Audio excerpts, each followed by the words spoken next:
On September 4th, 2025, an angler uploaded a terrifying survival story to his YouTube channel called The Lawless Tide. He was competing in an extreme kayak fishing tournament off the coast of Pompano Beach, Florida. Heading over 2 miles out into the open ocean, he was focused on catching big fish far from the shore. But what happens next is something no fisherman ever wants to experience.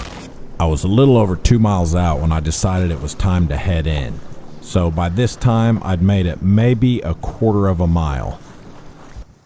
This is where everything started to unravel. I hit a wave and my kayak slapped the water, and when it did, the force broke the back right-hand arm of my seat.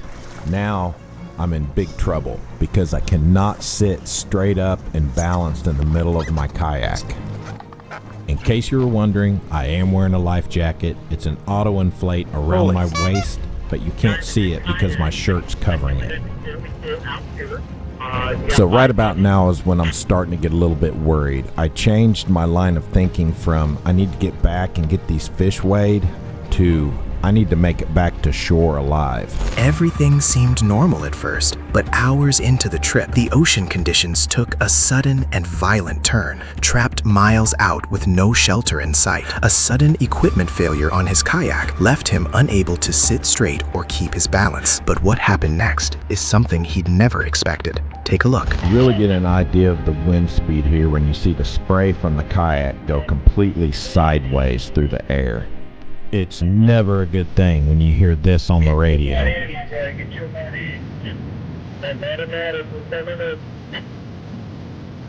then it happened.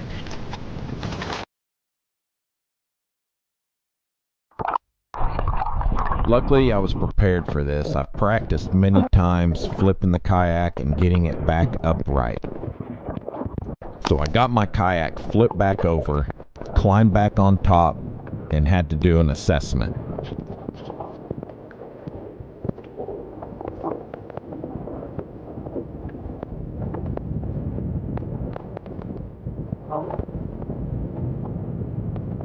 Those cross swells hitting the kayak while I'm trying to get back on top made it very difficult. I just noticed my fish bag was back behind the kayak. At this point, with the broken seat, I decided it wasn't worth it to try and go back and retrieve the bag. I just wanted to make it safely to shore.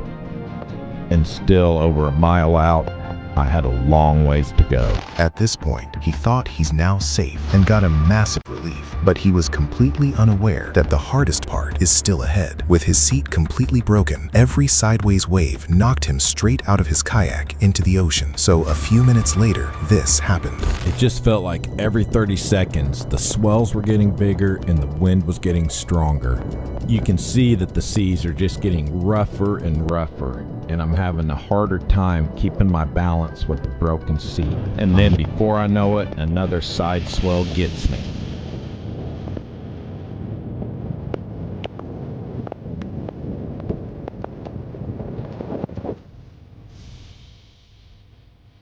After having already been through this once, it didn't take me as long to get the kayak flipped back over because I was getting a lot of practice at it. You can see here I'm using the fins to flip it, and I'm using my knees as leverage to get it back over the top against that strong wind. Looking back, it would have been smarter to have gone around to the other side of the kayak and used the wind to my advantage to have it help me flip it. But like they say, hindsight's 20/20.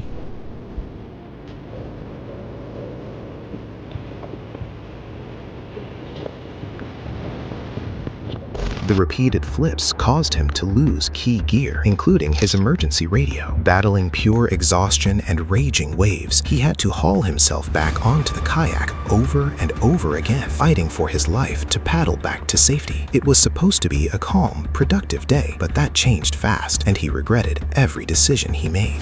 This is the first time I've been on the water, and I've actually been scared and worried that I wasn't going to make it back to shore.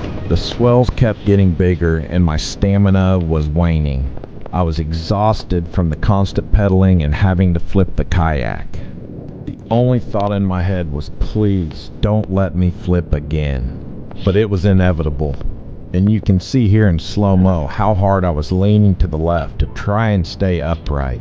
but it just didn't help. And I even tried to jump off before the kayak flipped to try and keep it from flipping over, but the wind would catch the kayak and flip it over whether I jumped or not.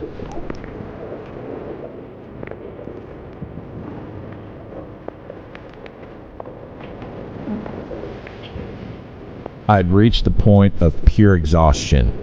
I was really starting to doubt whether I was going to make it back or not. Getting stranded miles out at sea in a severe storm is every kayaker's worst nightmare. Keeping his composure under extreme physical exhaustion was the only reason he made it back to shore alive. While exploring a scenic riverbank in Scotland, a local enthusiast set up a camera near the water, hoping to capture footage of native otters. It was a bright, peaceful day in the countryside, but reviewing the recording later revealed something far stranger than local wildlife.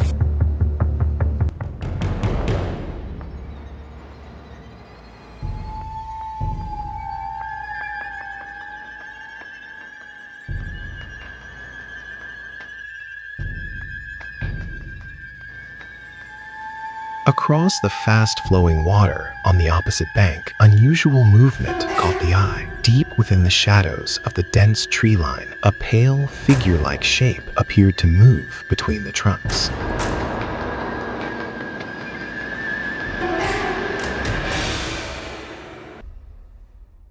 Whether caused by play of light through the trees or an eerie, unexplainable phenomenon, the daylight footage remains one of the most intriguing riverbank mysteries captured on camera. While capturing underwater footage around submerged structural pylons off the coast of Australia, divers recorded routine shots of tropical fish schooling through the murky green waters. At first, it seemed like a normal day on the water, but only minutes into the trip, everything changed.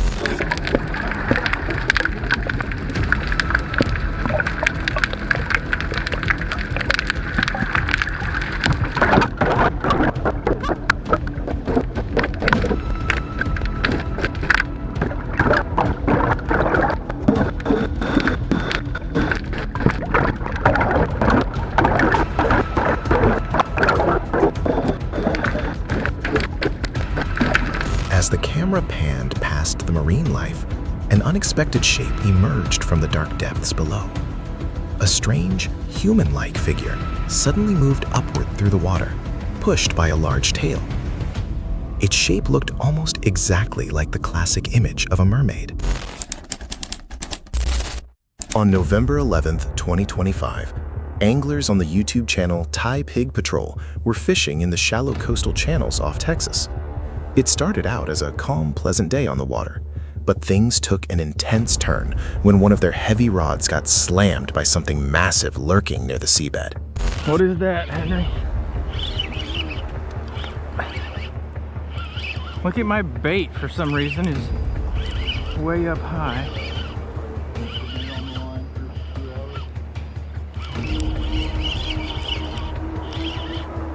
Come here, bud. It's a big, fat, happy bull shark. Oh, really? Cutest little bull shark you ever did see.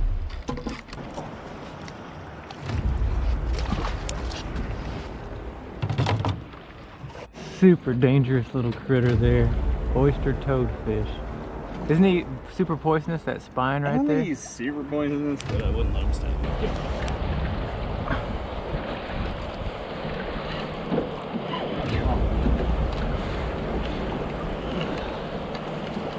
Yeah, that's a big shark here.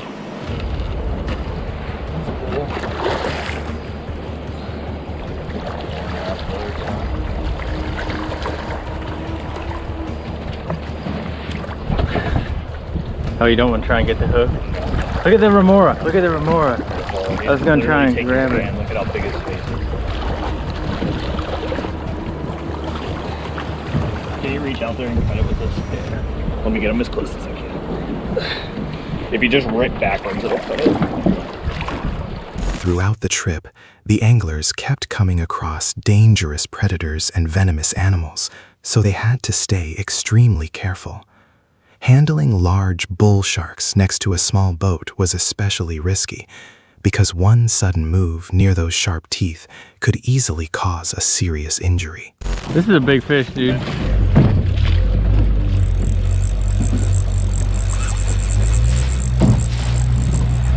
Yeah, I can't move her, dude. Here, take it for a minute. See what you think. Like when you pull up, like you don't get anything, you know? Probably tiring her out, you know?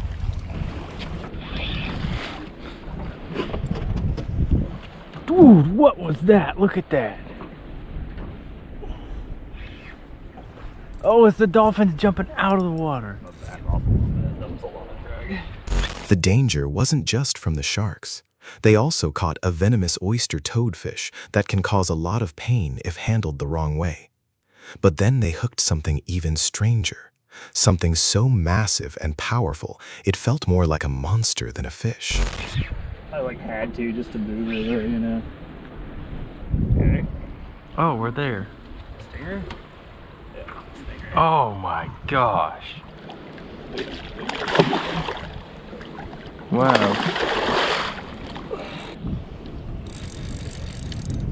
Yeah, they're brutal. At least now that we know what it is. We can just bring it on up. Oh my gosh. There's a we'll cut the line if you want. Or there's Should we try and get a hook out? You can if you want. Where's the longer pliers? Right there.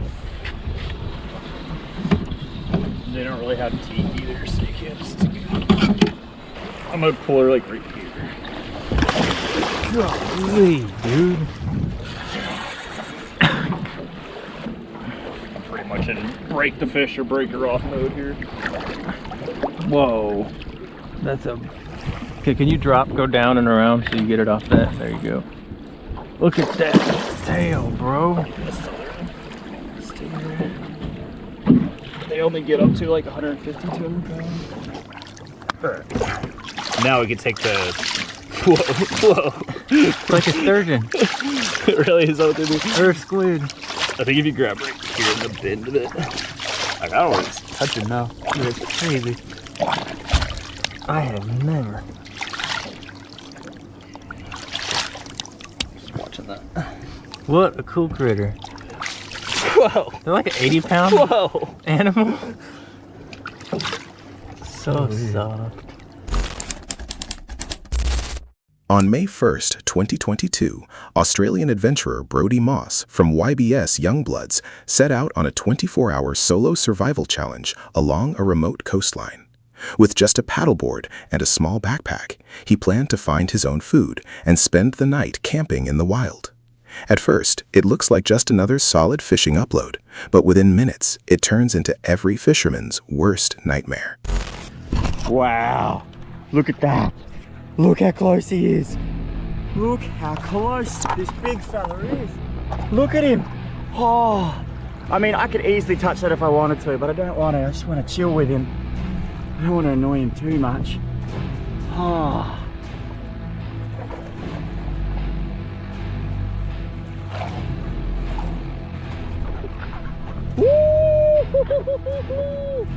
Hello, beautiful. Are you kidding me? This is not the same one I saw yesterday. Tiger shark and this turtle, big showdown. And I'm right in the thick of it. Oh no! Oh! Holy shit! Oh, this is intense. They're underneath me. Look, the tiger's got the turtle underneath me. Oh, I don't know if I'm in the best position right here. Oh, I'm between the tiger and the turtle.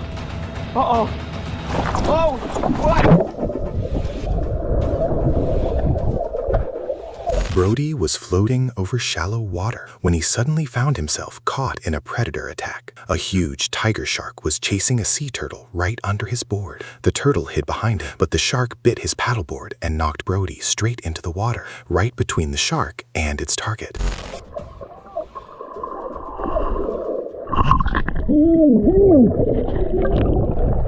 Oh my God! Oh, look at the teeth marks. Look at the teeth marks. Look at this. Oh, I love that shit so much. Oh my God. That shark is, but I'm pretty sure it's gone. Let's quickly, oh, I'm shaking. Let's assess them. Whoa, whoa, whoa. Yeah. So it was a full, just a baby little touch. Look at that. It knew it's not what it wanted. Oh, actually, I probably shouldn't be flapping around like a turtle. Oh, and get back on. Oh, oh, oh, oh, oh. Oh, I need to calm down. The ADD really kicked in then. I just blacked out. I can't even remember really what happened. Oh. With his heart racing, Brody quickly climbed back onto the board and checked the damage. The shark had left fresh bite marks on the hard edge of the board. Luckily, once it realized the board wasn't its prey, the tiger shark swam away. It was an incredibly close call. Even during something as peaceful as fishing, things can spiral out of control in seconds. Honestly, this could have ended so much worse. In July 2026, a terrifying footage was uploaded to a YouTube channel called Fanatic, where YouTuber Brenton and his team traveled deep into Texas's Trinity River to catch giant alligator gar. At first, it seems like a normal day on the water, but only minutes into the trip, they stumbled into a situation that could have easily turned fatal. There you go. Stay on it. Hold your ground. Come on, come on. There you go. Stay on it. Come on. There you go. Stay up. Here, don't overwheel. Don't overwheel. Just keep it tight, right? Rod up. Yep. Oh. There you go. Good job. Come on. Damn. Yeah. Put it up. You're gonna tire it out, okay? Oh God. It's okay. He's a baby. Big baby, bring it away a little.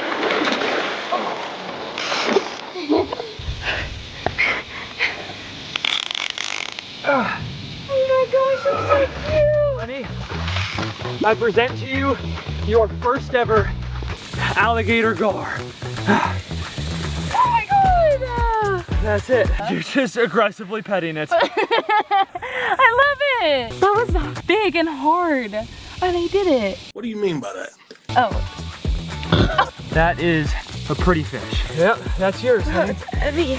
Okay. Oh my gosh. But yeah, so it's a little munchkin. It's your first one though. Yeah, I love it. I'm gonna take it home. Looks like the bait might be right there, which I'll try and get out. But you got your first fish, which is all I wanted. This is all I wanted. You got it. I love it. You got it. First ever gar, you did it. I did it. After hours of hard work, Fiancé hooked a huge alligator gar. It was a moment of celebration. Everyone was so happy as this was her first ever alligator gar. But as soon as Brenton tried to unhook the gar to release it into the river, things went wrong in a split second. Oh, that's gonna be bad. That one's gonna be bad. That one's gonna be real bad. Oh. Oh my god, babe. Oh my god. That one's like a stitches. Oh. Babe, are you okay? Yeah. Okay. What you need to do. How are you doing? Other than my arm profusely gushing out blood, you guys can't see this. It's an entire slit. It's my entire forearm. It is sliced open from the tooth of that fish. Literally just thrashed. Did we get that?